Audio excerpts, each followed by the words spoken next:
এত কষ্ট করতে হয় লক্ষ্যে পৌঁছানোর জন্য, এই লক্ষ্য সরলভাবে কেন আমার কাছে চলে আসে না? চলুন আপনাকে একটা কথা বলি, যদি আপনার লক্ষ্য কঠিন না হয় তাহলে তাকে পাওয়া আপনার পক্ষে অসম্ভব হয়ে উঠবে। লক্ষ্যে পৌঁছানোর এই রাস্তায় আপনি যে কড়া রোদের সম্মুখীন হন, যার থেকে আপনি দূরে পালাতে চান, সেই রোদ আপনাকে প্রেরণা যোগায় যে আপনি এগোতে থাকুন। ভাবুন একজন যাত্রী যে কিনা নিজের লক্ষ্যের দিকে যাচ্ছেন, সেই পথে উনি যদি একটু ছায়া পেয়ে যান আর উনি ওখানে বিশ্রাম নেন, তাহলে তার সাথে তার ভাগ্য গভীর নিদ্রায় সেখানে বিলীন হয়ে যায়। তাই পরিশ্রমের করা রোদের থেকে কখনো দূরে পালাবেন না। জীবনে শুধু সামনে এগোতে থাকুন দৃঢ়তার সাথে। আর লক্ষ্য সরল হোক, কঠিন হোক বা অত্যাধিক কঠিন হোক, একটা কথা মনে রাখবেন, যে জীবনের লক্ষ্যে পৌঁছতে পেরেছে সে লক্ষ্য প্রাপ্তির জন্য আফসোস কখনোই করে না। রাধা রাধা। ধৈর্য, এই ধৈর্য কি? কোনো গুণ, কোনো অনুভূতি, কোনো দৃষ্টিভঙ্গি? আমার জন্য ধৈর্য এক বাহন। আপনি হয়তো ভাবছেন এই কেমন বাহন? বাহন তো ঘোড়া হতে পারে, হাতি হতে পারে, উটও হতে পারে, কিন্তু ধৈর্যকে বাহন বানানো মানে? চলুন আপনাকে একটা কথা বোঝাই। পৃথিবীতে এমন কোনো বাহন নেই যে তার আরোহীকে আছড়ে ফেলেনি। সেটা উট হোক বা হাতি হোক বা ঘোড়া হোক, চলতে চলতে কখনো নড়বড় করেই বসে। তারপর সেই আরোহী পড়ে কারোর পায়, তারপর পড়ে তার নিজের নজরে। কিন্তু ধৈর্যরূপী বাহন কখনো কাউকে ফেলে না, কখনো না। না সেই আরোহী কারোর পায়ে পড়ে আর না তো নিজের নজরে। কারণ ধৈর্য আপনাকে বিবেক প্রদান করে, বিবেক আপনাকে পরিকল্পনায় সাহায্য করে, আর পরিকল্পনা প্রদান করে আপনাকে শক্তি আপনার লক্ষ্যের দিকে অগ্রসর হওয়ার। বুঝলেন? ধৈর্যকে সঙ্গে রাখুন, নিজেকে আরো ধৈর্যশীল করে তুলুন। এই ধৈর্যের সাহায্যে আরোহণ করে দেখুন কিভাবে এই বাহন আপনাকে আপনার গন্তব্যে পৌঁছে দেবে। রাধা রাধা। সংসারে এমন একটা ভ্রান্ত ধারণা রয়েছে যে সবকিছু ভাগ্যের দ্বারা পাওয়া যায়, কিন্তু ভাগ্য, প্রারব্ধ এ তো সকলের জন্যই সমান হয়। এটা তো ব্যক্তির উপরে নির্ভরশীল হয়, তার আকাঙ্ক্ষার উপরে নির্ভরশীল হয়, বাসনার উপরে নির্ভরশীল হয়, স্বভাবের উপরে নির্ভরশীল হয় যে উনি সেটা নিয়ে কি করেন। দেখুন, এই প্রসাদ কিন্তু সকলকেই দেওয়া হয়, কিন্তু তা গ্রহণ করবেন কিভাবে সেটা ব্যক্তির উপরে নির্ভর করে। আপনাকে এক উদাহরণ দিই। যেমন ধরুন, দুজন মানুষকে আমি একটা করে মাটির ডেলা দিলাম, সেটা নিয়ে তারা কি করবেন? একজন মানুষ তার ছোট ছোট ডেলা বানাবেন আর পথযাত্রীদের ওপরে ছুঁড়ে মারবেন, হাসি ঠাট্টা করবেন, তাদের বস্ত্র নোংরা করে দেবেন, সেটাতেই উনি আনন্দ পাবেন। অন্যদিকে দ্বিতীয় ব্যক্তি সেই মাটির ডেলা দিয়েই নিজের জন্য একটা কুঁড়ে ঘর বানাবেন। সেই কুঁড়ে ঘর যা রোদেতে, বৃষ্টিতে, ঝড়ে তাকে সুরক্ষিত রাখবে। অনুভূতি, এই অনুভূতি বদলাতে শিখুন। এই অনুভূতি অত্যন্ত গুরুত্বপূর্ণ। ভালোবাসাতেও এই অনুভূতি হলো অত্যন্ত গুরুত্বপূর্ণ। ভালোবাসা সে বন্ধুর সাথে হোক, মা বাবার সাথে হোক, ভাই বোনের সাথে হোক, স্ত্রীর সাথে হোক, যে কারোর সাথে হোক। মনে রাখবেন, এই হলো সেই অনুভূতি যা আপনার ভাগ্য নির্ধারণ করে থাকে। তাহলে আসুন আমার সাথে প্রেমের অনুভূতি নিয়ে বলুন, রাধা রাধা। লক্ষ্য, পথ আর সাফল্য, এই তিনটেই একে অপরের সাথে জড়িত, কিন্তু অনেকবার মানুষ এদের ঠিকভাবে বুঝতে পারেন না।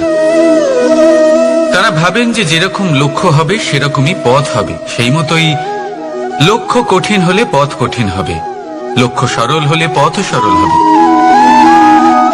যদি আপনাকে আসল সত্যের সাথে অবগত করাই, তাহলে দেখবেন সবকিছুই এর উল্টো। লক্ষ্য নিজের পথ বানায় না, পথ সেটাই যেটা আপনি স্বয়ং নির্বাচন করে আপনি নিজে বানান। সেই অনুসারেই আপনি আপনার লক্ষ্যে পৌঁছতে পারবেন। সেই জন্য জীবনে যখনই লক্ষ্যে পৌঁছানোর পথের বিষয়ে আপনি কোনো সিদ্ধান্ত নেবেন, তাহলে তা ভেবে চিন্তে নেবেন, কারণ এই পথ অত্যন্ত গুরুত্বপূর্ণ। পথ যদি শুভ হয়, তাহলে লক্ষ্য আপনা থেকেই শুভ হয়ে যায়। তাহলে আসুন আমার সাথে ভালোবেসে বলুন, রাধা রাধা। ভাগ্য আর কর্ম, এই দুই এমন শব্দ যাকে ঘিরে সমগ্র সংসার। কেউ বলে আমার ভাগ্যে এটা ছিল না, যা পেলে আমার জীবন অন্যরকম হতো। কেউ বলে আমার গত জন্মের কর্ম নিশ্চয়ই এমন ছিল, যে কারণে এই জন্মে এরকম ভাগ্য পেয়েছি আমি। এসব বাদ দিন আর একবার শান্ত চিত্তে ভাবুন। আপনি বুঝতে পারবেন যে ভাগ্য আর কর্ম এই দুই এই জন্মের।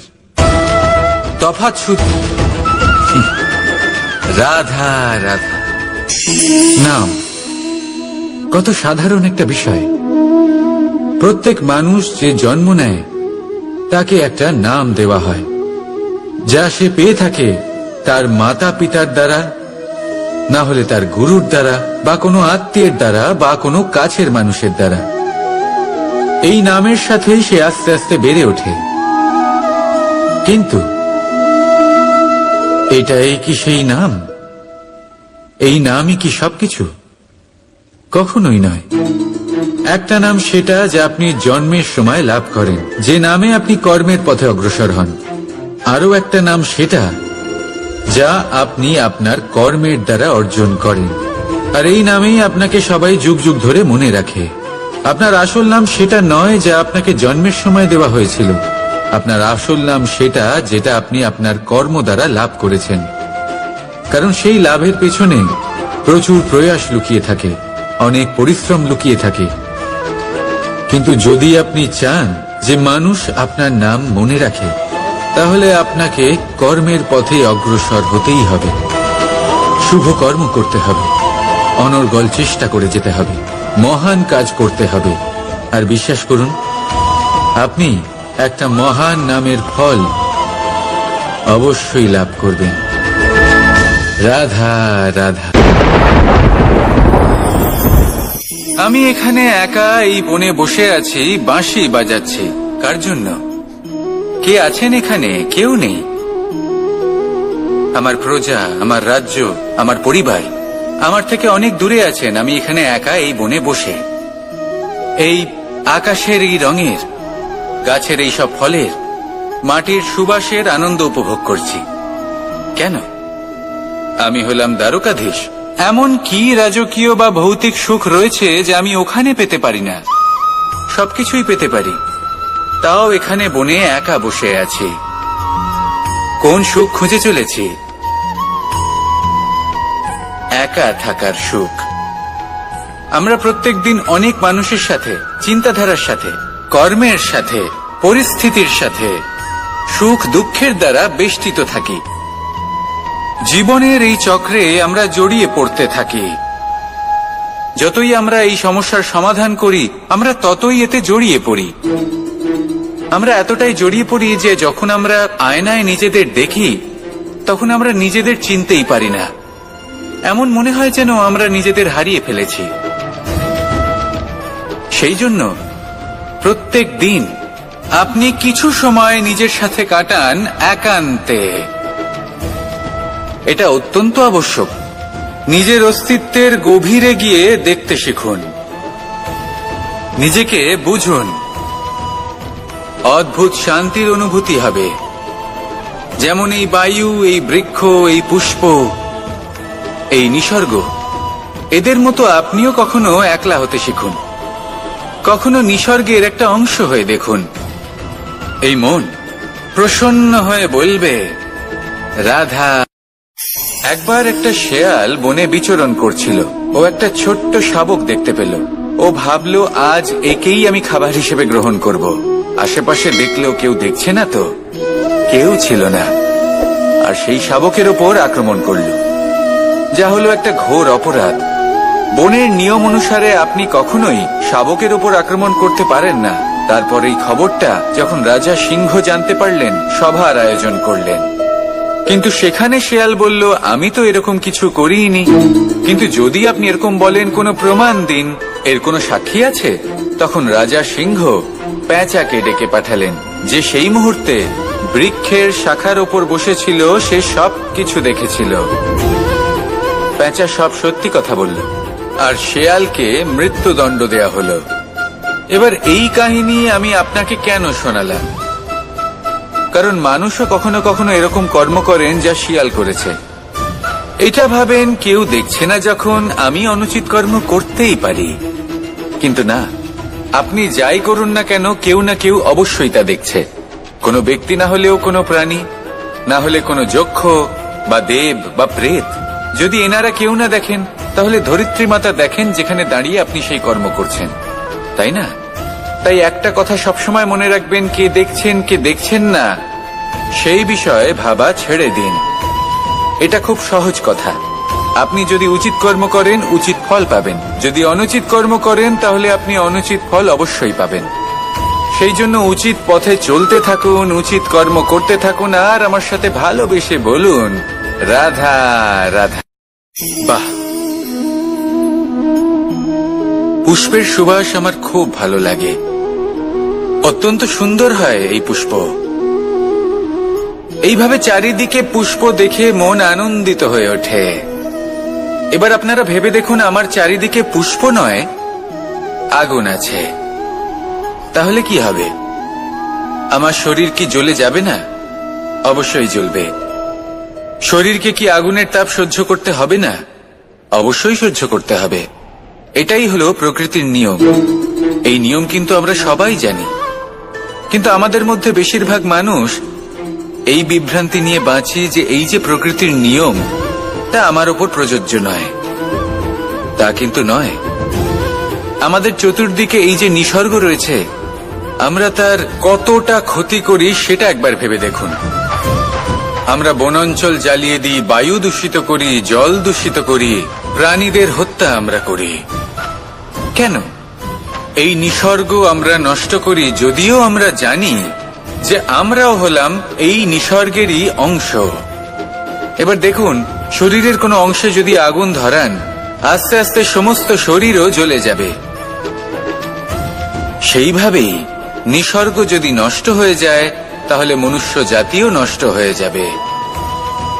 তাই এই যে নিসর্গ আপনি দেখছেন, এই পুষ্প, এই বৃক্ষ, বায়ু, জল, এদের সকলকে রক্ষা করুন, নষ্ট নয়। মনে রাখবেন, যদি নিসর্গ থাকে, মানুষ থাকবে। যদি নিসর্গ থাকে, তাহলেই জীবন থাকবে।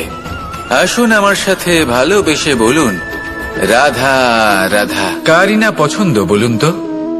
অত্যন্ত সুস্বাদু হয় এই মধু, মিষ্টি খেতে হয় এবং তা শক্তিও প্রদান করে। এবং প্রত্যেকটি মিষ্টি পদার্থের মতোই এতেও খুব তাড়াতাড়ি পিঁপড়ে ধরে যায়।